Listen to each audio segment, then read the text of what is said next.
Thinking about Heavenly, Claudette, Baby Bella, and all those who've lost their lives too suddenly.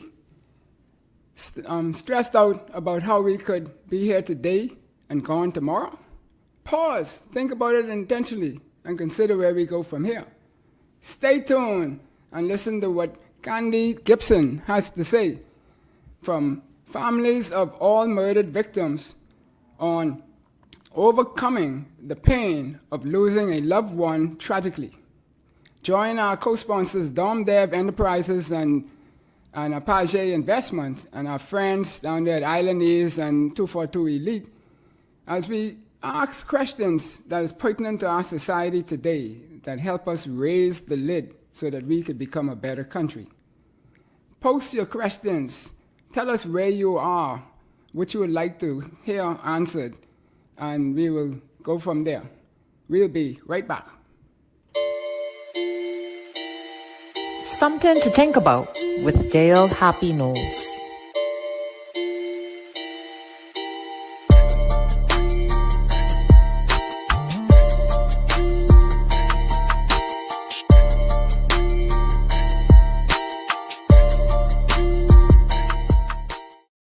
Welcome back to Something to Think About with Dale Happy Knowles. What we think, we become. What we radiate, we attract. And what we imagine, we surely can achieve. So let's change the narrative 242. And this evening, we have, once again, as the show grows from strength to strength, another special guest. And we have Ms. Candy Gibson, who is a JP, a director of a nonprofit organization called FOAM, Families of All Murdered Victims. And she is also a part of the Agape Housing Project and FOAM's Community Center. Their objective is to establish a nurturing environment for family members, especially children, to have somewhere they can get professional counseling, financial assistance, food, clothing, shelter, job placements if necessary, etc., etc. Sounds like a grandmother extraordinaire. But the motto is to making life easier for those in need and hurting amongst us. Welcome, welcome, welcome, welcome, Candy. Thank you, Mr. Happy Knowles. It's a pleasure to be here. Awesome. It's a pleasure to have you. It's been a long time that you've been so busy. We see you a lot, but you can't stay put. You always on the move. You like that Proverbs, what is it, 31 lady out there. And, I don't quote the Bible too much, but, I know it, but I just can't quote it. Yeah. Cool. So, we saw Alveda Moss post up on the screen just now, and she says hi there. But, people don't know or did not know that I know you from another place. And in this place, you were known as an customer service extraordinaire, right? It just seemed like whatever you touched, the people just started to love you. I don't know if that's where you, obviously it had to start before that, but I don't know if that's where you got your confidence from. But when you got the call and you decided to leave PTC, a lot of people were crying, including Mrs. Moss there, who was on the screen a couple seconds ago. Because, she used to come to my office all the time. And so, that was a challenge for us. But, the God know exactly what he wants people to do. And he had you to do greater things than what you were doing at PTC, at Telco. So we thank you and her for both of your services there and the services that you'll continue. But if we look at that, though, tell us then how or what it is about you or who that gives you that driving spirit to be a people's person, to want to help people and to give service above yourself. I would say again, good afternoon, everybody. My driving force is God. My driving force is Jesus Christ. Without him, I am nothing. This ain't my strength. Just like you say, I just like an energized body. I be here one day, run over here, do that the next day, run over here, do that the next day. And it's like FOAM has revolved so much throughout the years. Like we just started out with just dealing with murder victims' children, and from the children went on to the entire family, and then from there it went on to domestic abuse. It went on to housing people. From then it went on to um, finding them gainful employment. From then it was a clothing pantry. It was advocacy. We started advocating, speaking out for the unjust. Then it went on during COVID-19 to paying persons rent and to speaking out every time the coconut water boys were arrested, finding attorneys to go and represent them pro bono to court, and also not say but also having persons come together pay their fine. And so we pretty much like our motto is making life easier for those in need and hurting amongst us. We try our daily best to live by that code. Well, that's some big shoes, and you expanding, and Forum has been around for how long now? God is good, 9 years and counting, June 1st. This year is going to make 10 years we've been around. Yeah, and like how big an organization is it? I can tell anybody this is one of the leading grassroots NGOs. There you go. Cool. Awesome. And so when we look at the people now and in the Bahamas in particular, it seems like we're becoming numb to all of these things that's happening. Maybe it's because it's happening so often, or people talk about it so often, that we generally becoming numb to these things. Before, if we heard of a situation, a murder, or some significant abuse and stuff, the whole community, the village got up in an uproar and started screaming and knocking on shoulders and beating up politicians, not literally, but, to do certain things and stuff like that. But it don't seem like we get that outcall no more. So it's only groups like yourselves who are reaching out. So are we becoming numb from that perspective? Yeah, we become numb long time, almost like we immune to what's going on. Someone getting killed, big deal. Like long as they're in your family, big deal. And I can't remember who it was, but it was a certain person said like it was nonchalant, like big deal. It's only killers getting killed. It's only the haunted being haunted. So that was the perspective. But then the chicken came home to roost, and they see any one of us could be the next victim. It's not bad boys killing bad boys. It's anyone can be. Look at a lady the other day, Miss Scarlett Capron, God rest her dead, on her way to church, doing the right thing. Feet away from the church to open the church door and get a stray bullet because two feuding young men choose to go after each other. A stray bullet hit her, and she said she wasn't out nightclubbing, she wasn't out partying, she wasn't even gambling, she was at church. And I did that's my church, and I'm not gonna mash no guns, but I held the candlelight vigil, and I feel like the turnout should have been more, especially the fact that a female got killed on the church grounds. I feel like other church should have came out support. When one cry, we all should cry. And I always often said that when one mother cry for a child, we should cry too. But like I say, we become immune until it happens. Yeah. Now, how do we then sensitize or get the receptors rolling again in the public who have become numb, who insensitive or indifferent or whatever the word is?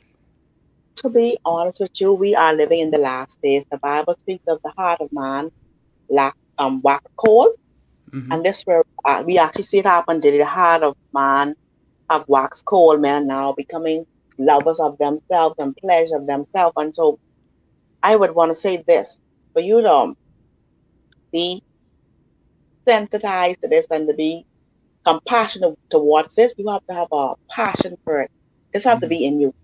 Because if it ain't in you, like for instance, how many people were getting killed in this country until when I was working at Batelco, and I used to watch the news so much on TV and obituary so much that when someone died, I'd be like, oh, that's so and so who died, whatever. And so when they come to Batelco, I don't care who in the line before them. I serving them. They come in here for it because they grieving and then they come with the obituary of their loved ones. They don't have their cell phone disconnected because their loved one got killed or died and they want to do a name change, a transfer, something. And when I realize it's them or I watch as I see it's them, they'll be the first person I call or I serve that day because I sensitive to what you're going through. Another time, Right. I not no one killed yet. You understand me? So when my first brother got killed in 11, I was like, whoa. He was Now you 11? start to see. No, he got killed in 2011. Oh, 2011. Probably right, no, 11. He got killed. And I was like, oh, I now the pain is real now. You know what it's like to hear other person tell their loved ones being murdered in our country. Now the pain hit you now. Now I ain't gonna lie, when Uncle got killed, happy, I cried for 8 months straight. Wow. I cried so much that my mommy said, she's asked, what happened, Connie? Someone beat you in your face? Someone slap you? I used to cry and then my face was swollen. And so, like I say again, it only he who feels it knows it happy. If you haven't felt that pain, you can't comprehend. You Right. can't Yeah. comprehend. So, and I guess when we look at the whole picture, yeah, feeling it is one thing, and people, we don't really want you to have that experience to feel it from any tragic point of view. We know we all have to die at some point in time, but not tragically. But is there anything else that we could do in the public domain to cause people to be more sensitive? I think persons need to be more like people say, I would say like death is inevitable. We have to die. How we go and none of us know it. But I'd want like persons to be like more compassionate because someone getting killed, you can't prepare yourself for that. I'm like, I think even a time off from work should be a little longer. Like, okay, some people get killed and I told me, is the mother home? Oh no, she had to go to work. I'm like, but her son or her daughter's get killed and she had to go to work. I feel like the way we deal with them, a murder victim's family should be more sensitive. Also, I feel like even just the up and down, you gotta go to the morgue and then the police station, see you, to the victim's family, department. Then you gotta go to social services and NIB. I feel like even all that is just too lengthy when you're grieving. And then too, you are referred to counselor. Yes, you're broken and yes, you're hurting, but you're so traumatized that you need help, but you can't even reach out for help. Sometimes you don't feel like bedding. Just get out of the Okay. house. So I feel like these are times where we should have like counselors and pastors, like not just come to the forefront to walk about when the incident happened, but these people need to be on the ground even after because that first week, oh yeah, everybody right, everybody just not. But as the week slow down, people forget. People, that's another victim. Like even like a Bella situation, Bella got killed like a couple months ago. Every just say 3 to 5 days, I post my page, hashtag Bella, and I put the 4 purple hearts of Walter Bella waiting to get you. I Right. still remember. I don't see nobody else do it, but I still remember the soul, you know? And so like today when someone is killed violently in our country, it makes headline today. What becomes of their father? What becomes of their family afterward? And I've been so busy and I made a memo of it, just simple as yesterday. Bella got killed, yes. Bella have an 11-year-old brother. Yeah, we see her mother did this, and yeah, her stepdaddy accused of doing that. Bella have an 11-year-old brother. What about him? And so I just made a note that I have to reach out to him. I have to reach out to him. So what does the state do for persons? Well, twofold, I guess I could ask this question. One is if there is a police officer who would have shot the person and they found that the officer would have been in the wrong, or however it goes, I don't know. Maybe you could explain it better than me asking that type of question. What do victims, families, and the like get in return? Excuse me, from Yes, the like you state. said, that's a twofold question because you do bear in mind now. Okay, the police shoot and kill your loved one. That is not considered murder. That case is then forward on to the coroner's court. When the last time we had a coroner court inquest? So you Wow. could imagine families around here bitter and hurting. angry and resentful. They just want closure. They just want answers, and they have to put or suppress their feelings because nobody feels fair. They deserve some answers.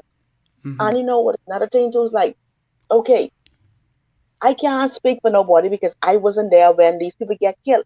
For the first few years, um, the police was unfair for their life, so they opened fire. Oh, Okay, yeah. that's their story. Yeah, that's their story. That's fine. But what about the truth of the matter is, I know my loved one. My loved one don't carry a firearm. Never did. How could you come up with that story and then you expect me just to sit back there, let the case go to court, and wait till y'all get around to think my heart need closure? That Mm-hmm. is unfair. And then you have the civilians who are doing the killing. Okay, how many chances when your loved one is under the rock, under cement? That's it. Mm-hmm. They could the person get arrested for killing your loved one. They get arrested. They go to court. They get to sleep on top of the concrete while their loved one gets to sleep under the concrete. They get to Mm-hmm. get visits. They get to eat. They get to sleep. They get to have their whatever necessities they have up there. We all know what they have up there. They have a less. Mm-hmm.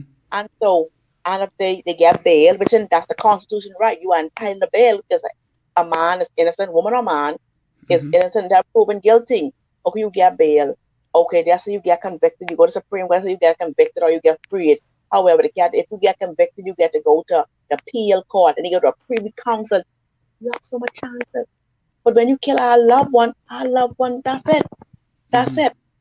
And so it's just like there's people say, oh, justice for Johnny, justice for so and so. There is never no justice when your loved one is killed because death is final. Mm-hmm. Don't care whatever the person who would have harmed, attacked, or killed your loved one. That don't equivalent to your loved one. Because I'm not saying my first brother Andrew, he was disgusting. Oh my God, Andrew Happy was disgusting. He was a Mm-hmm. case in a case without a case. That was Gotcha. Andrew. But nevertheless, that's still my brother. Mm-hmm. That's Mm-hmm. still my brother. Now, kind of Ochi was nothing like Andrew. Was nothing like, yeah, he had his challenges, but he was nothing like Andrew. Right. Andrew got shot 5 times. Kind of Ochi, 17. What? Mm-hmm. 17. Mm-hmm. Andrew murder remains unsolved. Okay, no problem. Kind of Ochi, they have 2 guys. So kind of Ochi, one is serving time now, and one gets retried. That is no justice to me. Right. Right. That is no, Yeah. but you know what is justice to me? Justice to me is like going back to the book of Job. Mm-hmm. Remember, the Satan had to get God's permission to touch Job, right? And God said, you could touch him, but don't touch his flesh. So I live by this teaching daily. The devil couldn't touch my brothers unless God wanted him to. So Mm-hmm. while they think they did me some unjust, man, they do me a favor. They did what they supposed to do. And so that's what gives me peace every day.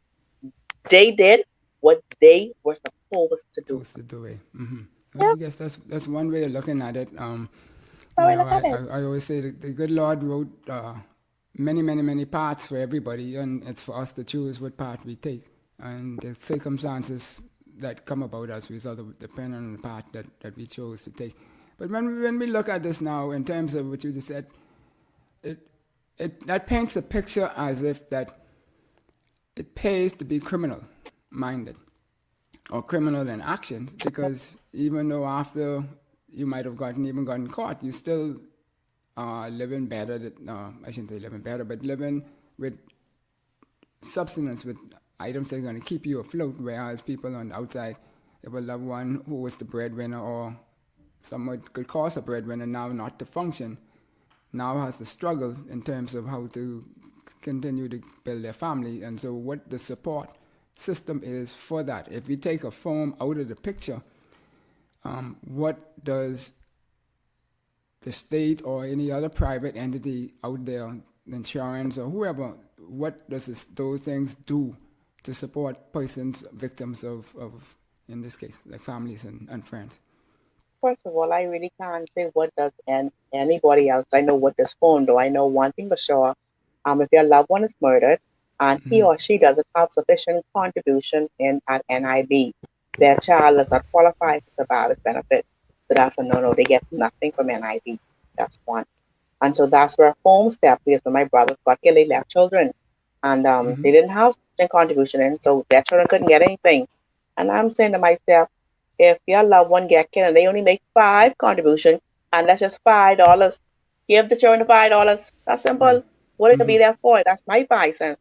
But nevertheless, everybody have a way of doing things, and that's how FOMO started. FOMO started because there's just too much up and down when your loved one get killed. The children need to eat. They entitled to warm clothes. They entitled to back to school supplies. They entitled to come to Christmas parties. They entitled to have Christmas gifts. They entitled for gainful employment. They entitled to these stuff. And so even though the sole breadwinner is no longer here, these children still with us. And if we don't show them love, and if we don't care for them and nurture them, it's gonna be a sad. It's gonna be a same cycle because, and it's so sad, happy. It's like when I go to some of the homes that these young men came from, and even female came from, that got killed.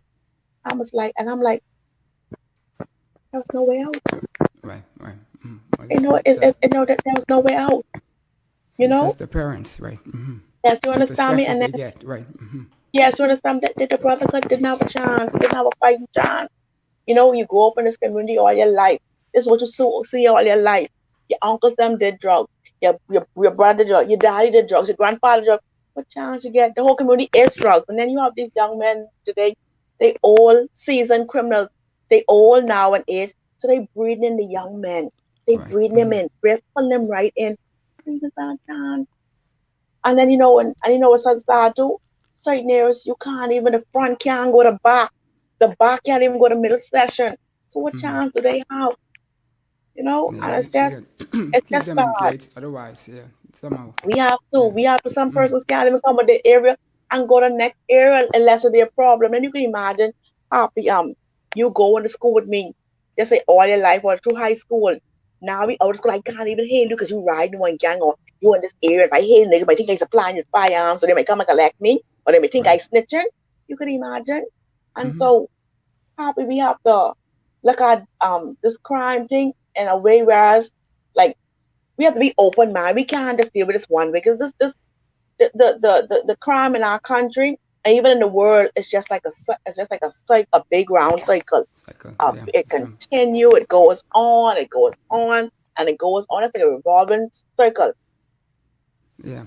So, and that's something that we gotta continue to put energy towards from stopping or breaking the cycle. But Helen Bartlett says here that she's sorry for your loss, and then she said, "Is there an initiative to reach out to school-age children to sensitize them to the pain and grief of the loss, so that their generation will want to be a part of the solution?"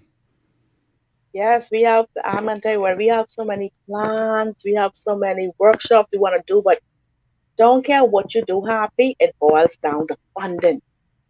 You could have the idea, you could have the vision on paper and pen. Everything is funding. And so what we started like about 3 years ago, we started group therapy. We would ask persons who would have lost their loved ones to come in, and we do group therapy with them with Dr. Camille Bullitt. We'd have Okay. we'd have group therapy with them. And I know COVID-19 ended up coming, so that's what threw everything out of whack. And then we started our Kids Matters. That Right. was a reading and math kiosk for murder victim kids, and we even included inmate kids in all that program, Right. because at the end of the day, these children still live amongst us, where their father or mother got killed, or even their father or mother is incarcerated. They still a part of our society, and so we find ourselves just want to reach out for the children. Right. Right. Yeah. So now, just to put a little bit of perspective to this, we see or hear the police give the numbers as to how many persons would have been murdered in the year and so forth. And we hear about all of the heinous ones on the news and the like. But there's the tempted and otherwise. To put perspective, do you have numbers on those so people could see what magnitude of a challenge we're talking about here? So I would have it, but I would have it on me. Okay. Hold on. No, yeah. So I mean, if that's the case, then that's fine. But so then, what else is the pain like that these children and family members and stuff go through? Because I mean, if like you say, if you never had it, you might not know. But is it something that you could correlate it to so that people could have an idea I know when I say if I mash my finger, I know what kind of pain that is, but I can't even describe it. I wouldn't even tell you what that pain is like. That pain is like I can't even describe that pain. That's like a never ending pain. It gets suppressed for a certain period of time. Then something comes up and then it triggers off again. Like, when it's trigger minds off, like Christmas and right. birthdays and those holidays when, everybody out shopping with their loved one and you're watching this one celebrate loved one, this and that. And, like, and you're not around to celebrate them and so forth. And I ain't like, you don't forget their birthdays. You don't forget their birthdays. I don't care how long you do. Don't forget. Every year I post on my brother's birthday. I post them up.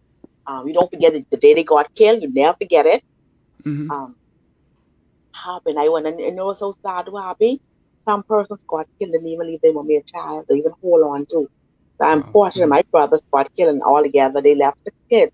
Then when I see them, I am still I can still hold on my brother's memory. Right. And then happy like what is made me feel sad to like here I doing stuff and I accomplishing stuff and then he had to share it with me. And so that is how me like sometimes bittersweet you can't you're climbing the ladder of success. But the two who you want to be here to share it with and see you who has someone faking you, they're not here. But then I had to remind myself too, if they were here, you wouldn't have been here. You wouldn't have been doing this. Because there wouldn't have been no reason for that. Because I was just going to say that even though they're not here, people always say the good Lord works through mysterious ways. I always say it's not mysterious to him. It's mysterious to us. But that could be their contribution, their life, giving up their life. They help you excel to be the you that the good Lord put you on this earth to do great things for the masses. And when I say masses, I don't just mean poor people. I mean the majority, the people out there. And so, but tell us now, what do you think causes people to go off over the edge that they would don't? Because I look at some of my friends who used to be on the blocks with and stuff, and some of the people when I look at them, I look in their eyes and it looked like I could look straight through. So I don't know if it's just stressed out, people don't feel like they belong, society isn't embracing them. What would cause somebody to be able to get to the point where they could either pull a trigger or stab somebody or whatever? Boy, I'm so happy. I can be real with you now. I'm gonna be real. Some people go through so much. They just a walking time bomb. And I tell and I got the ring. Hold on 1 minute.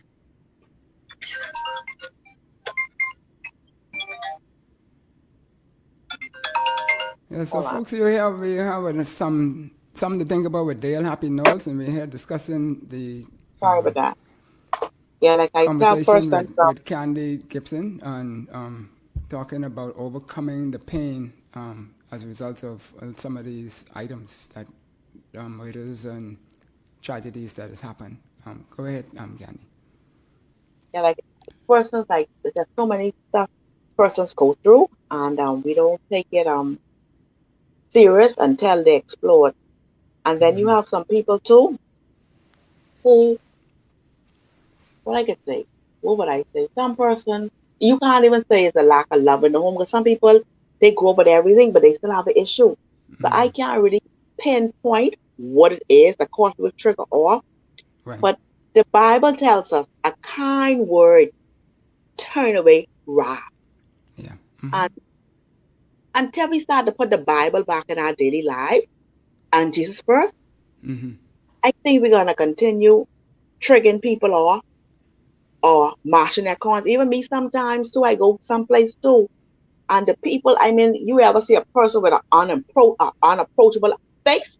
And they and the way the way they talk to you and stuff, and I just tell myself, I'd be like, boy, she lucky boy, you understand what I wouldn't tell, you understand me? And so I feel like we have to be mindful of how we even approach a person or what we say to a person, because you don't know what they're going through. You don't know what they're going through, and that's how I live my life.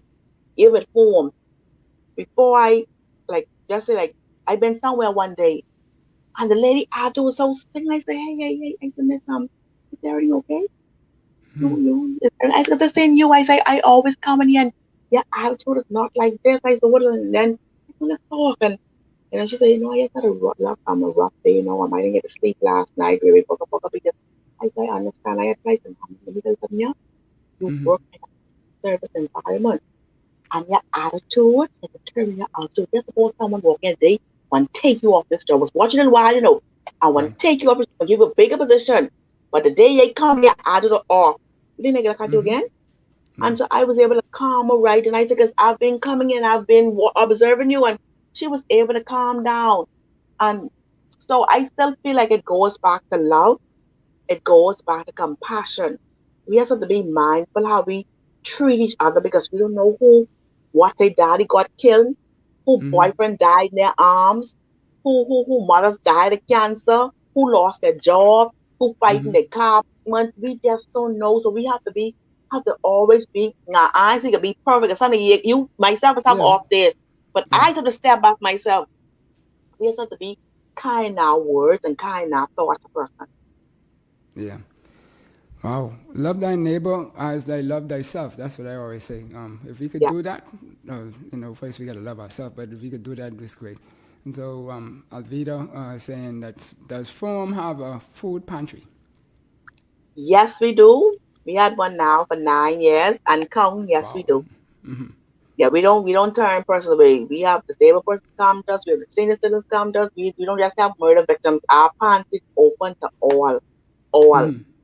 If we just gotta give you one bag of rice and one can of tuna, that's yours. You getting that.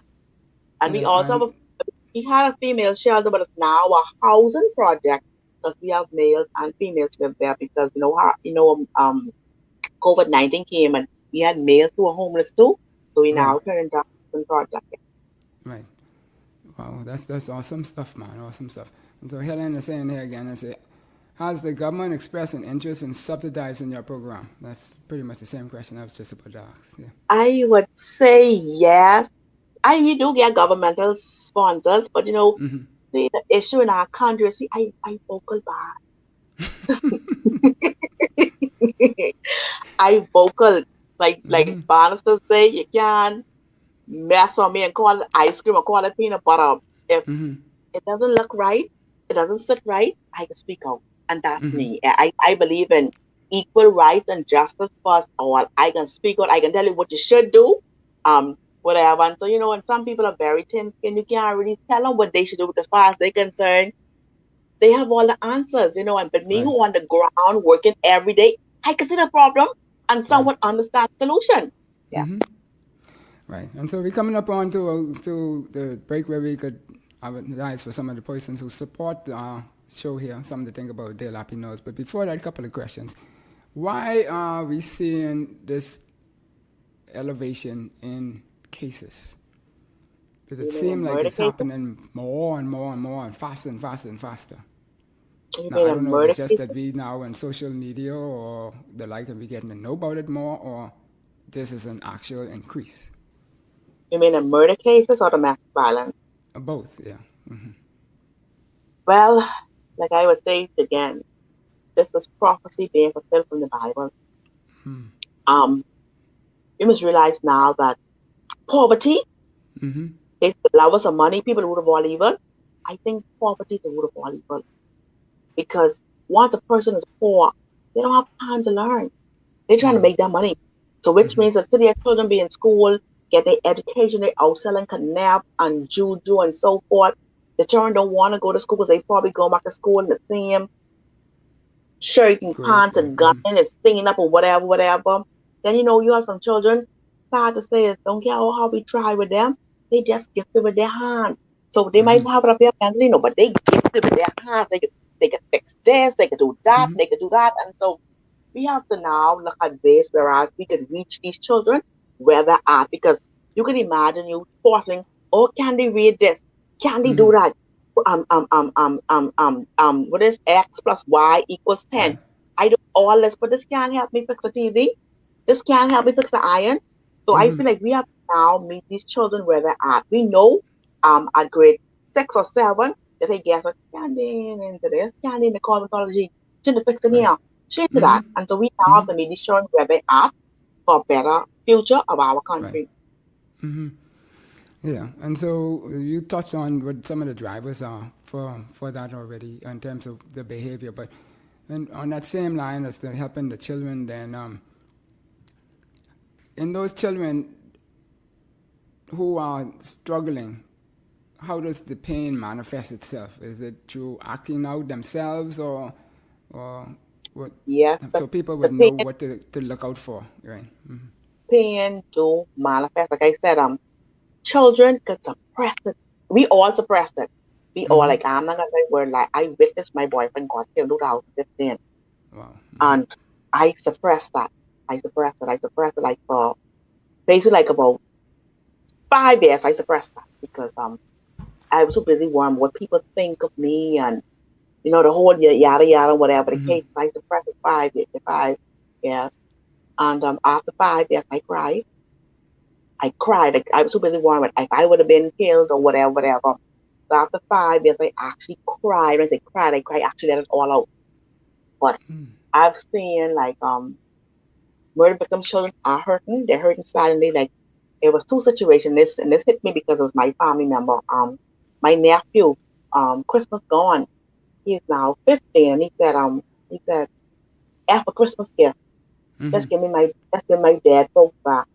Right. He would say, "Hey, I'm picture up with him in the style." He say, "I miss you, dog. 10 years without you." Right. I felt so bad. And then we had my little niece. She told my daughter, said, "You have it so good, so when you could call when you could go to your mommy for something, and your mommy don't have it, you could call your daddy." She was, "Who I get to call? Mommy don't have it. You could go by your daddy. I don't have a daddy to go by." And so Right. this stuff is suppressed. There's no why. Until they see other children living their life with their mother, their daddy, and they don't have that luxury or those benefits, then what? Right. Right. Yeah, it's a struggle. It's a big, big, big, big struggle. Well, you've been listening to something to think about with Dale Happy Knows. We're here with Andy Gibson of Foam, and we are having this discussion, which I don't know if I should have put up a warning sign, because it could cause some people. I know some people are very emotional out there to go off a little bit in terms of breaking down themselves. But we want to be real in this life. This is what the show is all about, and we like to try and help people to find value in the conversations so that they can make life a better life for themselves. And that's our goal here on the show. And so we'll be right back after these messages.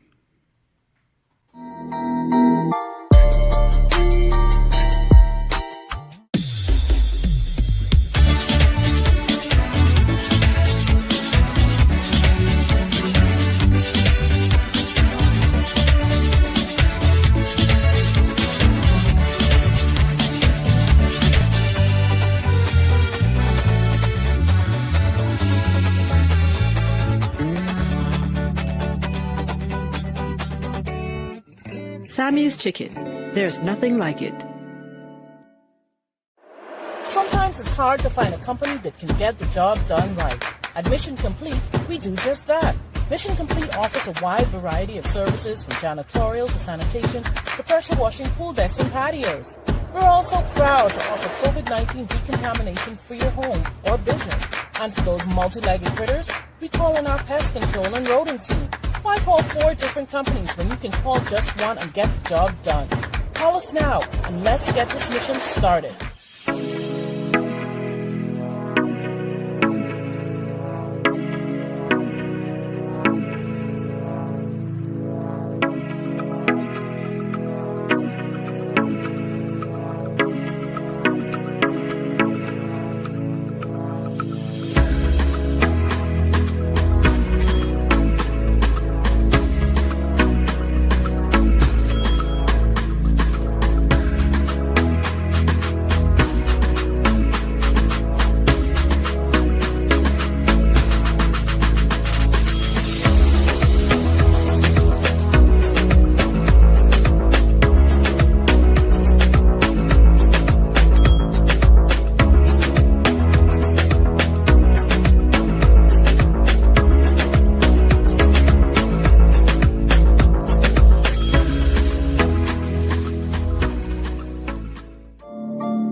Welcome back to Something to Think About with Dale Happy Knowles. We're having a conversation this evening with Candy Gibson, the leader, driver, everything extraordinaire of Foam.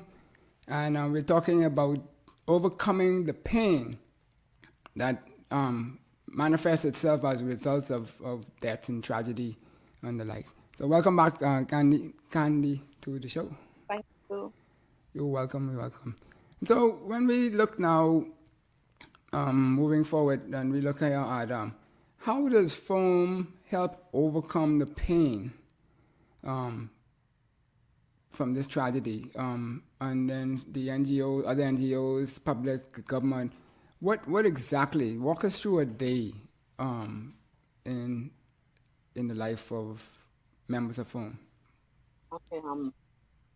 First of all, when we first started, we used to be on like every murder scene. Every murder scene that would have been Candy Gibson, D'Amico Evans, Tanya Minutes, was a Black, was Debbie Trico. We used to be on those scenes. Maxine Rowe used to be on those scenes.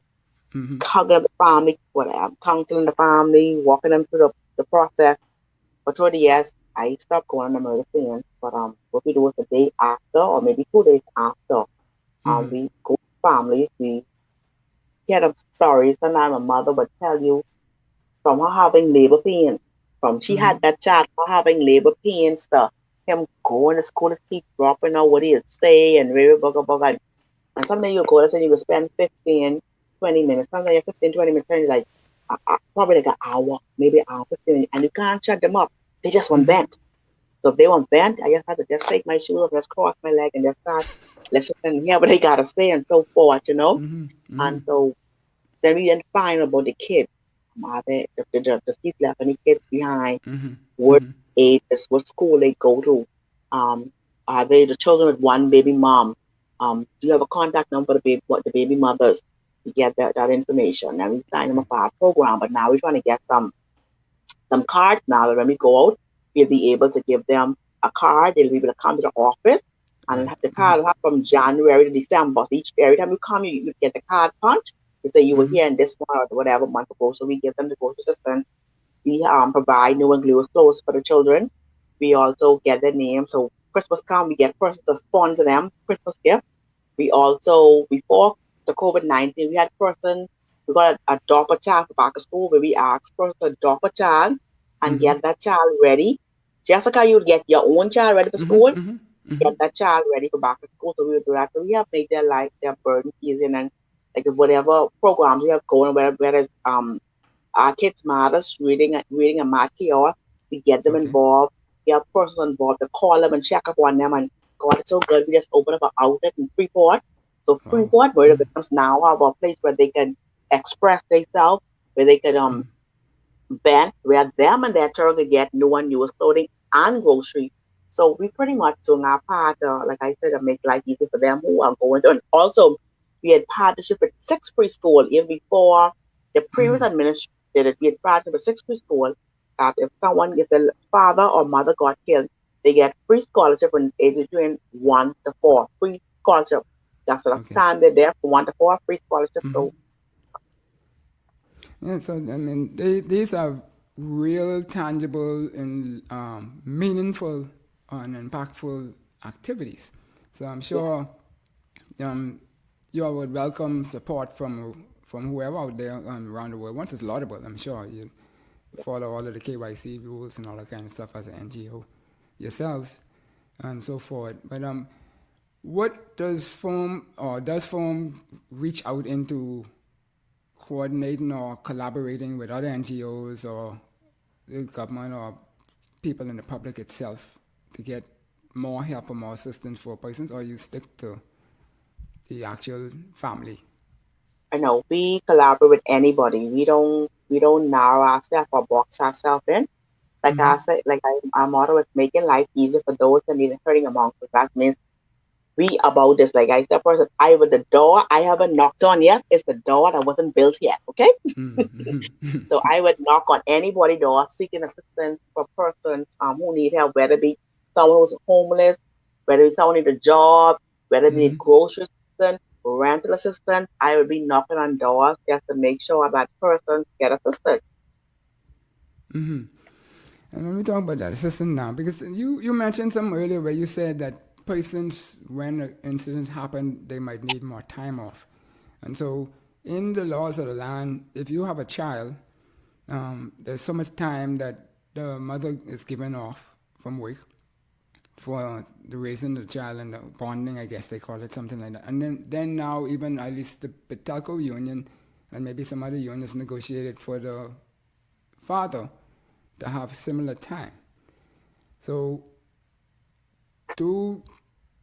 is there a need for this time and energy and the like to happen for the family or immediate what you call it, like how you have a dependent. So if somebody happened in my household, the person who is most akin, closest akin or whatever term, is there a need for those? Because I'm thinking that they would need counseling and assistance, and there can be strife times when they can be struggling. Yes, I think, like I said earlier, I think we need to increase the days, times off from work, because um everybody grieve differently. When it might take you 1 week or 1 month to grieve, it might take somebody else probably a lifetime. Like, I have watched mothers grieve themselves to death. You know what I mean? They self until they actually can't live no more. And so I would say they need to give persons more time. Like I think it's like 14 days or stuff. I can't remember days, but however the cat jump. I feel it's too soon for you to turn back to work after your loved one, I think. And some of them watch their children take their last breath. Some of them was poor when they come to the house and kill their child. You understand me? And so I think there be time allotted for you to grieve. Right. For you to grieve, because you can imagine loved one getting killed and you gotta come back to the work and perform like nothing happened. Right. And do bear in mind, if the person is caught, it's the up and down with the case. You understand me? And how the system designed to open up that wound that you're trying to keep closed. Okay, if the person is caught, they go to court today. Okay, that case don't come up again until another couple of months. They get to hear about the case again. Then it doesn't happen. It's just like opening your store. You keep bucking that cut. So keep hurting over and over again. More time off over.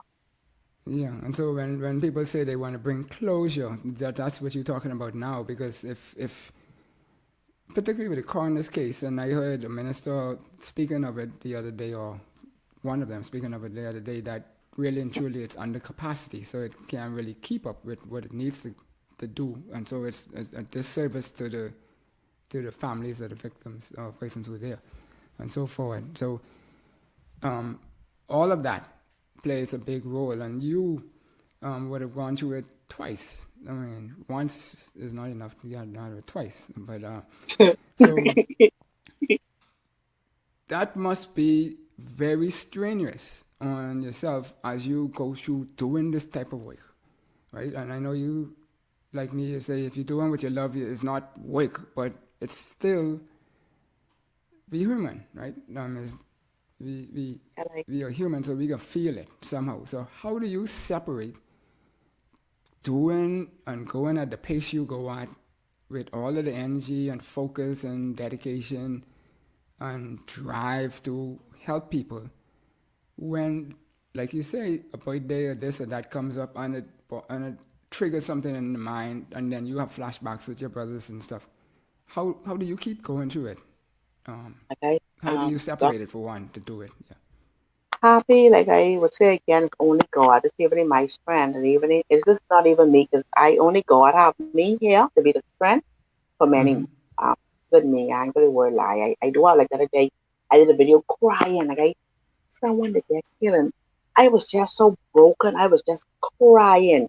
I was on Facebook crying, and like the people don't know what they do, the people's families that they broke us down or whatever the case is, and was so sad. I'm happy if I think this person who doing this, committing these crimes, they only could see and understand and hear from us how they make us feel. I think then, they might change. But it's like, then again, these people don't know God.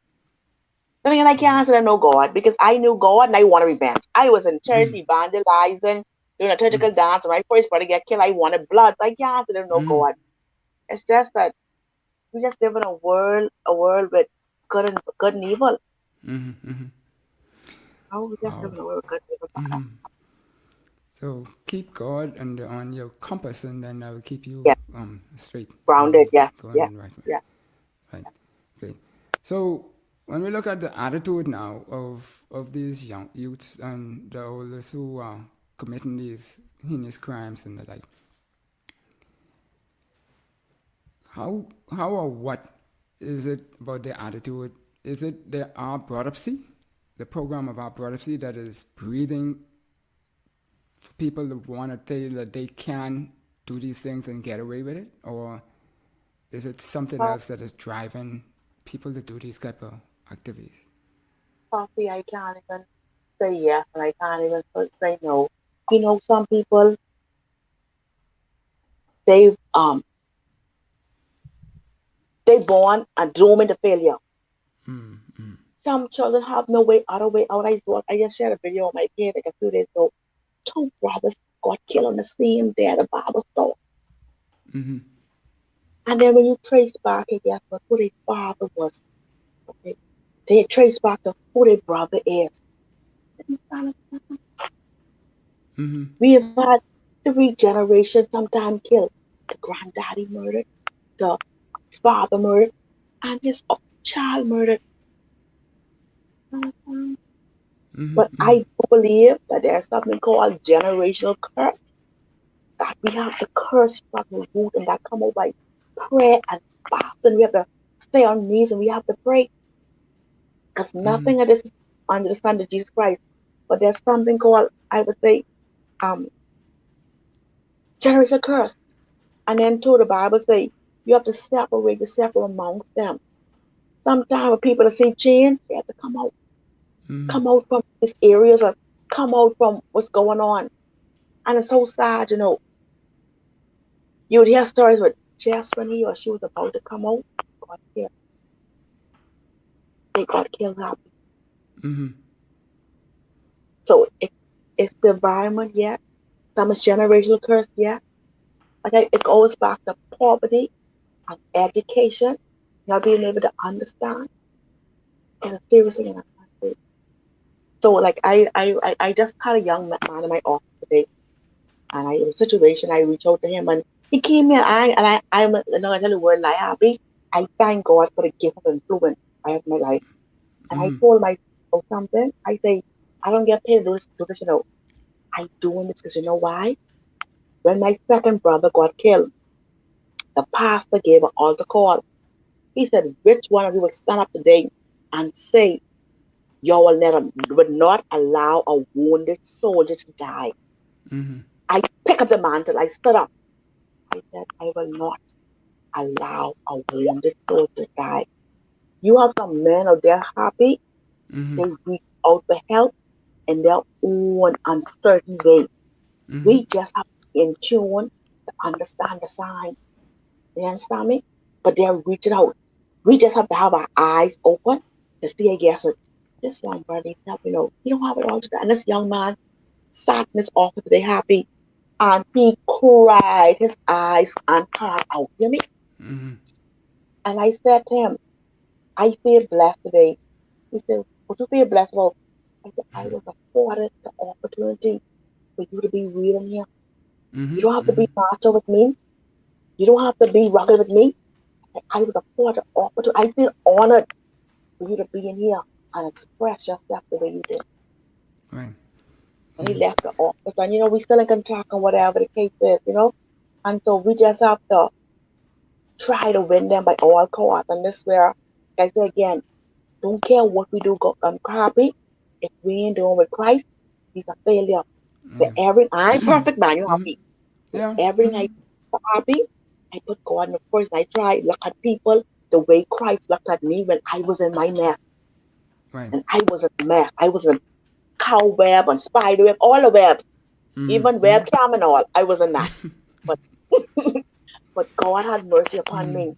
And so they say he promised mercy, so I wouldn't let go. It's mercy. Right. Right. Yeah.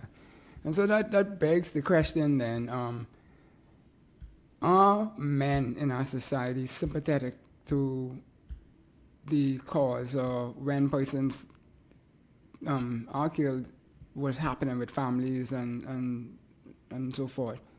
Are the men out there, are men supporting Inform? Let me ask the question that way too. Yeah. I have men support home. I have in the past. I had drug dealers. I had people who caught up in stuff that supported home. They now some of them now deceased. Um, I want to live happy.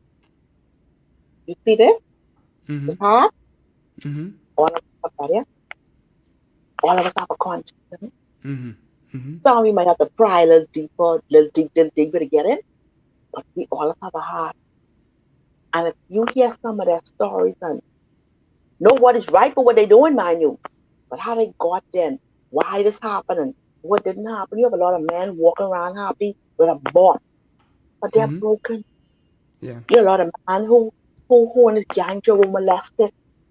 The only way they could feel they getting somewhere, if they ball, they put hurt somebody, because someone done hurt them, someone did that. Somebody, it's not right.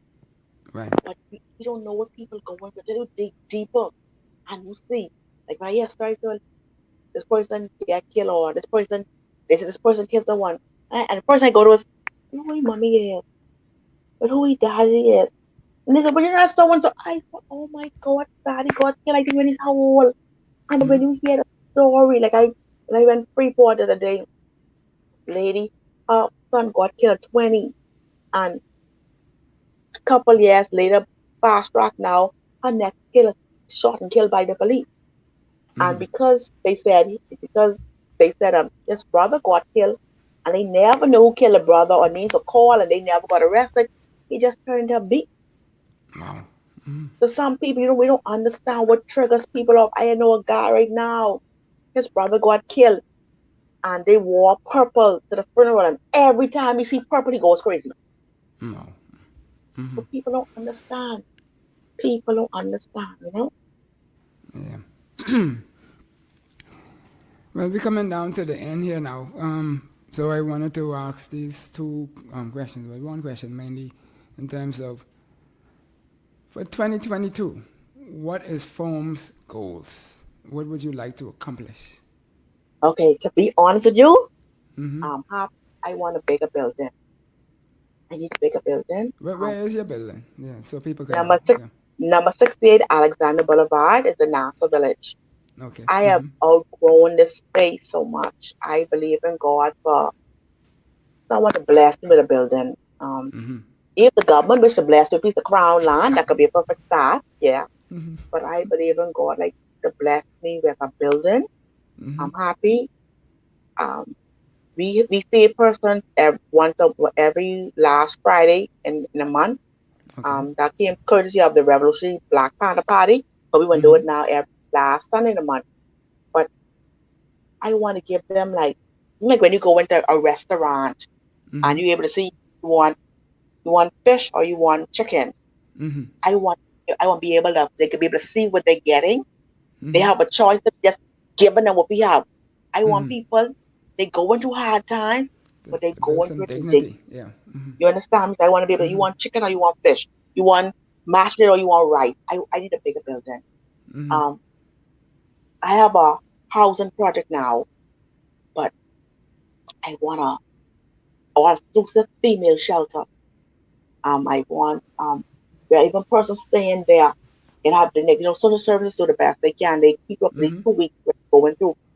2 weeks is sufficient time for any woman fleeing for safety or wanting safety away from her Hold abuser. That's on, just hold on, sufficient. hold on, hold on. So, if you need to be in a safe house or something like that, you're saying that the program only allows for 2 weeks? 2 weeks. And so if you need extension, because you could imagine if I flee in my abuser or the perpetrator, Mm-hmm. Mm-hmm. 2 weeks. Where can I go in 2 weeks? Sometimes the people running for their life are not working, they're Mm-hmm. unemployed. Parents got to go to school. They don't have any car. Some of them never work in their life. They are dependent on the perpetrator. Right. And so right now, I just believe in God right now. I'm really do bigger building. I just need more funding because you only could do so much on a one time $3,000 or one time $2,000. That's for government side. But then Right. you have other funds to other thing. I might give you $500 here, but that's not constant. That's like every month. Right. Yeah. Every month I Sporadic. on a hustle because I have staff to pay. I have an office I'm renting here, and you have to keep the office running. You need ink, you need paper, and in the pantry, you have to buy groceries to keep the pantry full. And so for your children, they need school buy, they need shoes. Sometimes you find yourself with to have this money on hand to make sure these stuff you go to the family, they have cards to carry the family, and so forth. So we need funding is a must when you're doing an organization like this. Like too, some days I go to family members and my car hard on E. I don't know how I put gas in my car, but I still go whatever the case is. And so funding is a key thing in our in the work I do. Funding.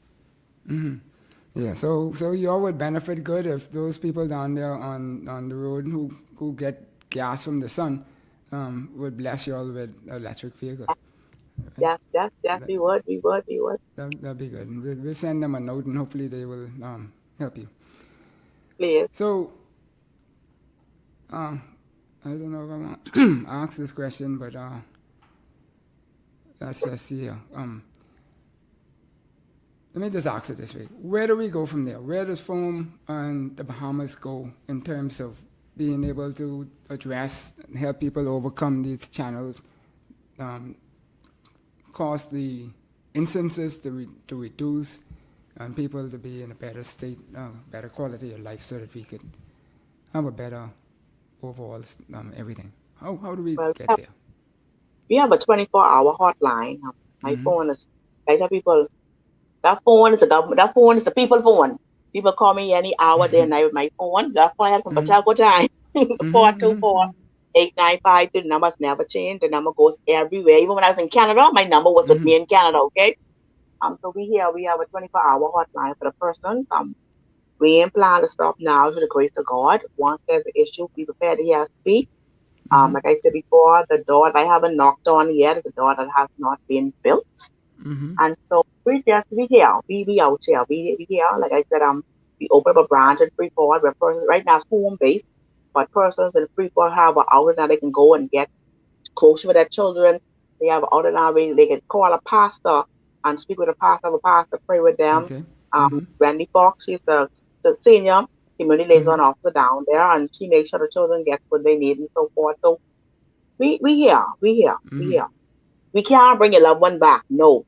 But our job is to make your grieving a little bit easier. You know what I mean? So attending the court case you to, attend the funeral, us holding candlelight vigil. We here. We'll do it for them.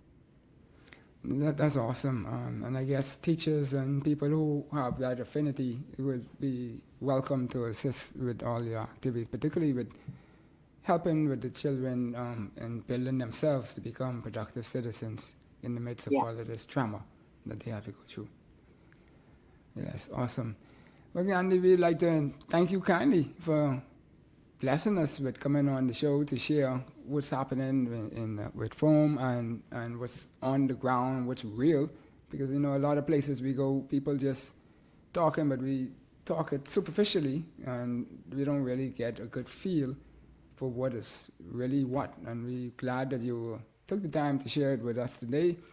And hopefully there's a value to people out there, and they would want to either reach out to assist you or through some other mechanism cause the lid to be risen for all of the children out there and families who are the victims, or not the victim, but the families are the victims, yeah. So without ado though, we always ask our guests to share with the public what they would like, what's on their heart that they want to say to the public. I know you said a lot already, but what other things you would like to say to the public? I would want to say that the Bible declares, knowing a brother or sister need, and you shall have your bowels of compassion, how dwelleth the love of God in you.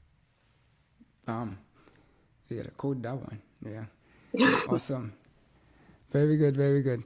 Well, thank you kindly again, like I mentioned here, and we wish you all of the best, and if there's anything we could do to help, we hope this little show here helps you in a big way also. But anything else that we could do, if it's within our reach, we'll try to reach beyond to get it done. Alvida is tuned right in and saying all the best as usual, as from herself. You know, that's mom, you know. I know that's your mom and that's my mom too. She's Thank you, Miss Moss. Thank you. Yeah. Yeah, that's good people. You don't find them like that too much no more either. Never. Even now, she's still, Miss, hey, happy you okay? Okay, all right, yeah, you know how you go. So, thank you everybody out there in social media around the world who's tuned in. If you want to, we had a number on the screen just now. You could touch into Gandhi and phone and help them along the way and so forth. And we welcome you all. Anybody want to help, something to think about? We try to work through us to get to organizations like Gandhi to assist them in their ways. Madam Producer, as usual, you spot on. You're keeping me closer to the 1 hour mode, and getting there. One day we'll be spot on the 1 hour, but I mean, this is powerful stuff, so we don't want to cut Gandhi short. And by all means, we're still in the COVID environment, so please, if you are not vaccinating, isolate. Protect yourself, protect your families, protect your Grammys. If that's the only people you're going to protect is your grandparents. Look at it that way.